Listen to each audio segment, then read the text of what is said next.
Boxing King Media in association with Box Road. Gareth A. Davies. It's the first one My of brother. 2024. And we start with a bang. Like big fights getting announced left, right, and centre, Gareth.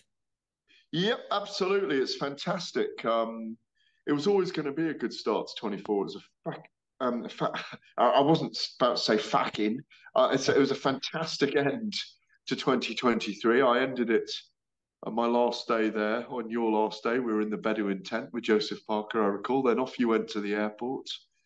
We all had a cuddle with him. He was in fantastic form. He's back to go back to see his family. I hadn't seen them for 9 weeks. We've all come back to see our own families, and before we know it, bingo, we've got February and March signed up in Riyadh. I'm off to Quebec next week to do Smith and Beterbiev. Make Everything's sure. busy. Liverpool the week after. Jonas and Mayer, Natasha Jonas and Mayer. We've got Katie Taylor vacating, so that we've got Caroline Dubois in a world title fight already at lightweight. We've got Conor Benn. I spoke to him yesterday, by the way, in a nationals call. That was really nice. It was great to see him. He was he's very open and transparent yesterday. And obviously, there's massive fights. Dan Aziz and Joshua Buatsi at the beginning of next month. John Ryder and Jaime Munguia at the end of this month in Las Vegas. My word. And then last night, of course, which is why you've called me, not just why, but what I'm calling, and I know a couple of people have mentioned it with other fights. It's 50 years since Zaire and the Rumble in the Jungle. I'm calling this because it's Anthony Joshua against Francis Ngannou, Nigeria versus Cameroon, France versus the UK, adoptive countries, all those things. The Rumble in Riyadh, my brother. The Rumble in Riyadh, 50 years on. I'd get that copyrighted, Gareth, because that's I think that's got a nice sound to it. I definitely like that. Definitely do it. You touched on the Bedouin tent there. I think that's become a bit of a cult image of seeing it flying around everywhere. You sat there with your legs wide open. I think people have been I loving beg your that. pardon. Well, You, yeah, you, you put me in that. Have you got any questions from the guys today? Because if you haven't, I'm disappointed. you know what? I did have, because we kind of Okay. rushed this. But as we speak about Oh, other stuff, I'll bring it up at the end. I'll all finish right. with that. Let's That it start with always amuses me so much. yeah. Well, I've got some for you, but we'll finish with them. I'll start with the AJ Ngannou. There was rumors like rumbling for the last like maybe eight, Yeah. 9 days. That was the fight that was going to happen. But some people are saying Wilder may still happen. Is it the right fight? What do you think? What decisions have gone into making that fight? Why have they picked Ngannou and not gone down the Wilder route? Well, they're both massive punchers, aren't they? And there's a little bit of jeopardy in there for Joshua. I was speaking to my colleagues at William Hill just earlier today for a little spread for them, and I think he's 7-1 on Joshua, which you'd understand to win this fight. Um, but also, if he gets clattered around the chops by Ngannou, there's a bit of thrill there as well. And Joshua's got to be the guy that fought Otto Wallin's got to be front foot forward. We know that Ngannou can handle himself in a ring. We know that now. We know that he's a big immovable object. We know that he's got some power. We know that he's got some stamina. So it's a 10-round fight again. I'm happy it's 10 rounds.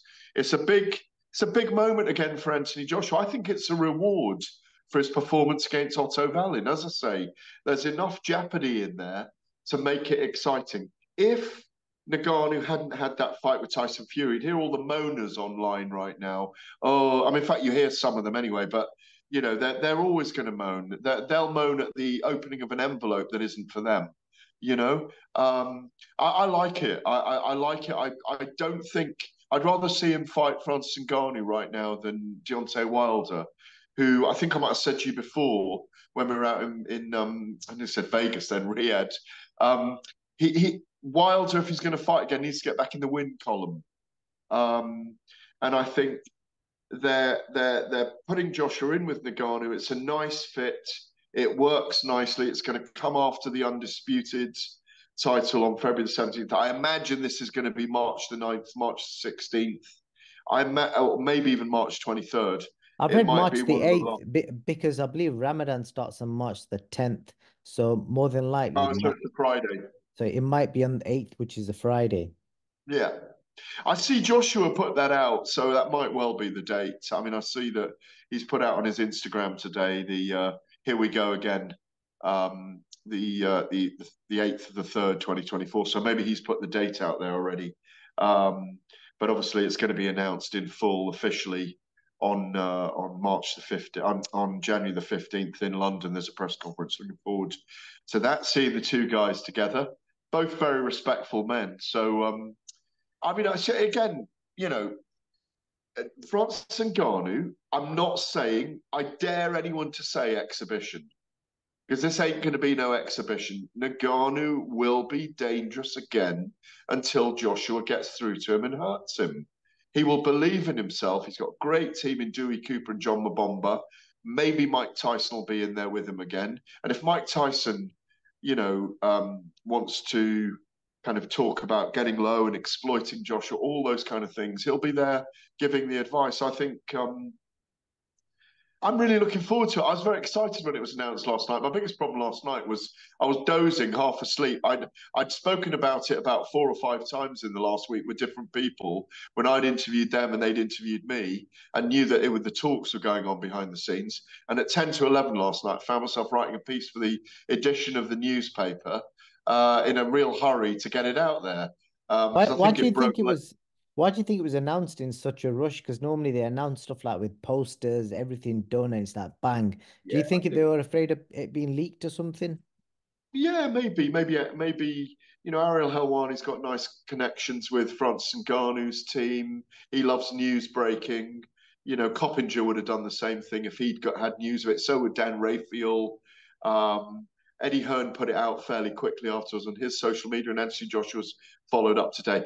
You can't get away from it these days. You can't hold these things. They're too big. It's a massive, massive story. It's going to dominate my show on Talk Sport tonight, 9 till midnight. It's going to absolutely dominate it because it's such big news. But again, I genuinely don't have any issue. I would never have had any issue with this fight going ahead. And if Joshua had been the first to fight Ngannou and not Fury, I still would have been very, very interested in it. If Deontay Wilder had been signed up to face Ngannou now, I'd have been interested in it. But I don't know if you agree with me. I think there's enough jeopardy in the fight if Ngannou gets a foothold for it to be an interesting contest.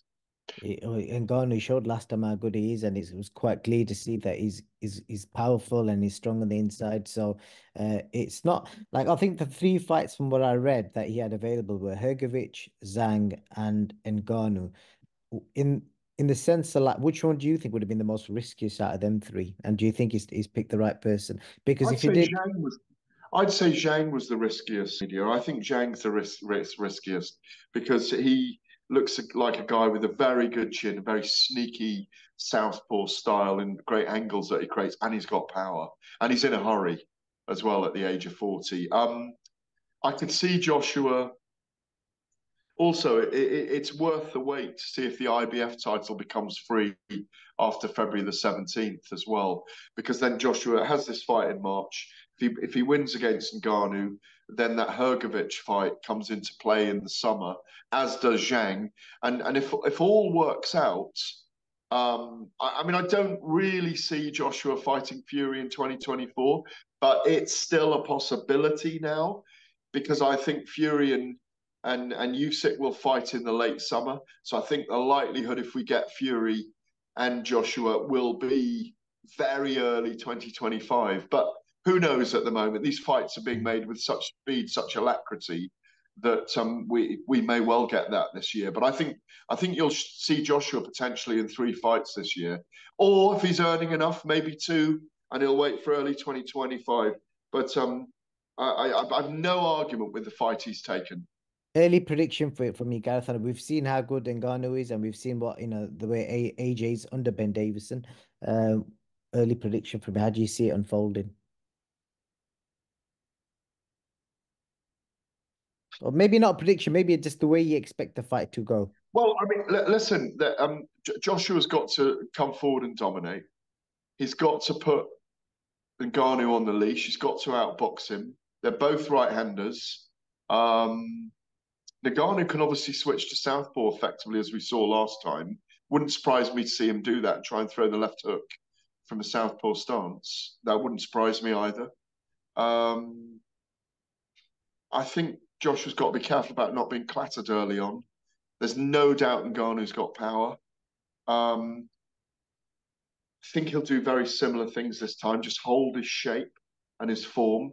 But I think Joshua's got to do what he did against Wallen, which is step in jab, right hand, big right hand, and expose Ngannou to his speed and power, um, and not take it too late in the fight. So I'll say Joshua TKO round 7. Um, but you know, if it goes 10 rounds and Ngannou's still there throwing, it could be very, very interesting. That's what I say. There's some jeopardy in this fight. Look, Ngannou put Fury down. If he lands a big punch on Joshua, what happens? Does Joshua get up and fight back? There's all sorts of things that can happen. Ngannou is a player. This is no exhibition, it's a fight. I'm not 100%. having people call it a gimmick. There's no mention or official confirmation of AJ staying with Ben Davidson or not. Do you think he'll stay with him? Absolutely. I mean, I can't absolutely officially confirm it, but everyone I speak to in the background is very happy with their relationship. You never know. Derek James might have a little bit of input as well, but um, it wouldn't surprise me at all that if they stay together. And you know, I said it at the time, and I'll repeat it. I think technically that was the most composed technical performance we've seen from Anthony Joshua in a very, very long time. People will say, "Oh yeah, but Wallen was hopeless." So they'll always give that counter argument. But he didn't let Wallen out of the box. He didn't let him. He wasn't able to do anything. He didn't let him out of the box effectively. And if Joshua can box other opponents like that and keep them behind his guard and his aura, all those things, his physical aura, then you know he's onwards and upwards. I mean, he's one of the great comebacks of the year in 2023 for me. And then just a quick word on the rumors of Deontay Wilder taking on Zhilei Zhang. A big statement from Wilder, if that is true, stepping straight into a fight that probably not many people would want, Zhilei Zhang. I don't know if that's confirmed or not. If that does happen, that's a great fight. That's a great test for Deontay Wilder and a great one to get Zhilei Zhang into the Super Series. And if that's the co-main event for March the 8th, then that's brilliant. And I don't mind a Friday either. So tell me what happens on a Friday. If the fight's on a Friday, um, It's their day to, off, to isn't it? They're basically all the shops, everything's shut. They do their Friday prayers around midday, and then in the and then evening, off to the fights in the evening. yeah, Amazing. I'll come with you. I'll yeah, come with you. definitely. So, Absolutely brilliant. I'm uh, really looking forward to going back. And it's great news that for me, by the way, just one ad, because mhm. obviously we both know the Fury team very well. I'm glad he's gone out there early. I'm Mm. glad he's out there already and camped out there and in camp, and everyone's out there. I've spoken to a couple of them already. They're very happy to be out there early. I think it's the right thing. Definitely so. And then just the last thing I was going to speak to you about is Daniel Dubois. Who should he fight next? If because more than likely he'll probably be returning on that March card.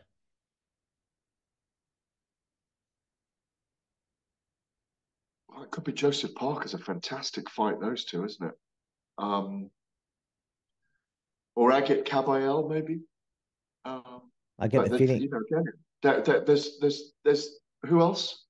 I get the feeling Cavill might be in that club of Who Needs Me club because he's a dangerous fight, and that's Yeah, that's the vibe I'm getting. What about Dubois, Fabio Wardley?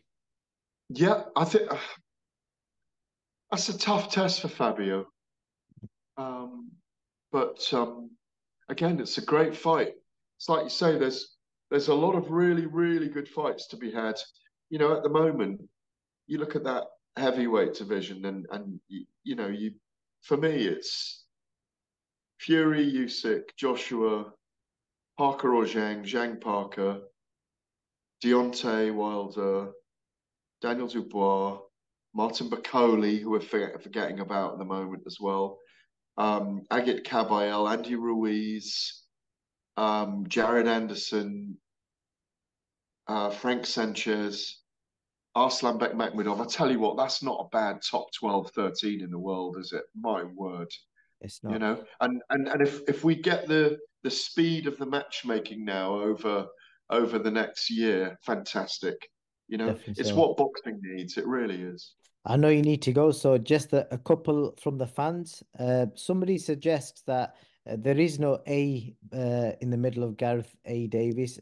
He reckons you put that in there to try and sound cool. Never was a man more wrong. That's all I'll say. Goes back a long way. I'll tell you the story one day, but it is my middle initial. There you go. And then, like I said, a lot of people love to use sat on that in that Bedouin tent. Somebody said it looks like Gareth backstage at a porno shoot. Well, on that note, no comment, and I'll see you next time. I'll see you next time, Gareth. Yeah, Thank lovely. you. Thank you for the good Cheers. sport. Cheers. See you later. Thank you. Cheers. Thank you, my man.